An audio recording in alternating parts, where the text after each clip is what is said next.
انسان کو اس کی برائیوں سمیت قبول کرنے والا اس کا سچا دوست ہوتا ہے، کیونکہ خوبیاں تو دشمن کو بھی متاثر کرتی ہیں۔ شیخ عبد القادر جیلانی فرماتے ہیں، تو اللہ کی راہ میں مستحق کو بھی دے اور اسے بھی دے جو مستحق نہیں۔ اللہ تجھے وہ دے گا جو جس کا تو مستحق ہے، اور وہ بھی دے گا جس کا تو مستحق نہیں ہے۔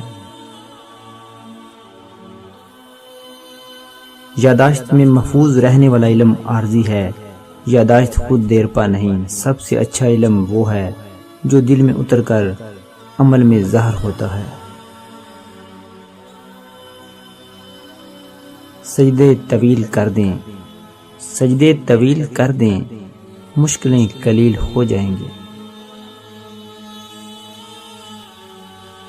کچھ لوگوں کے لیے مصروف زندگی سے ٹائم نکالنا پڑتا ہے، اور کچھ لوگوں کو دل سے نکالنے کے لیے زندگی کو مصروف کرنا پڑتا ہے۔ زندگی ہمیشہ ایک نیا موقع دیتی ہے، آسان لفظوں میں جسے آج کہتے ہیں۔ چند خوابوں کی بات تھی مولا، چند خوابوں کی بات تھی مولا، پورے ہوتے تو قیامت تھی۔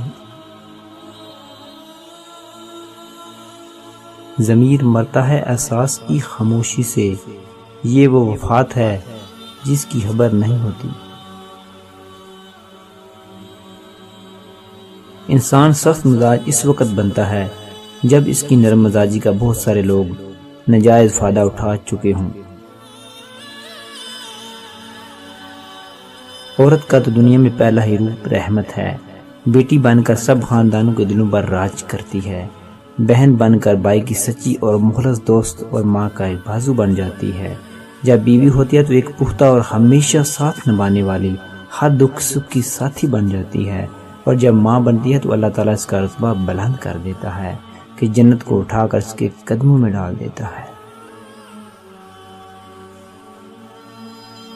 وقت سب دکھا دیتا ہے، لوگوں کا ساتھ بھی اور لوگوں کی اوقات بھی۔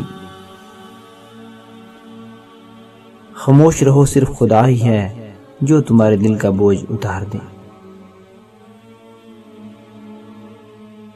نفرت کو 1000 موقع دو کہ وہ محبت بن سکے، لیکن محبت کو ایک موقع بھی نہ دو کہ وہ نفرت بن جائے۔ جب کسی کو چیخ چیخ کر احساس دلاؤ گے کہ تم میرے لیے اہم ہو، اور وہ اپنے آپ پر بڑا ہوتا جائے گا اور تم اس کے لیے غیر اہم ہوتے جاؤ گے۔ ناراض ہونے کے لیے بھی کوئی رشتہ چاہیے، ناراض ہونے کے لیے بھی کوئی رشتہ چاہیے۔ ناراضگی بہت قیمتی ہوتی ہے، ہر کسی پر نہیں لٹائی جا سکتی۔ مخلص رشتے ہمیشہ یاد رہتے ہیں، لفظوں میں بھی، دلوں میں بھی اور دعاؤں میں بھی۔ کہتے محبت سے مرحوم لوگ ہی زیادہ محبت کو سمجھتے ہیں، جس کو محبت مل جائے پھر وہ محبت کی طلب کی نظر سے کہاں دیکھ سکتا ہے۔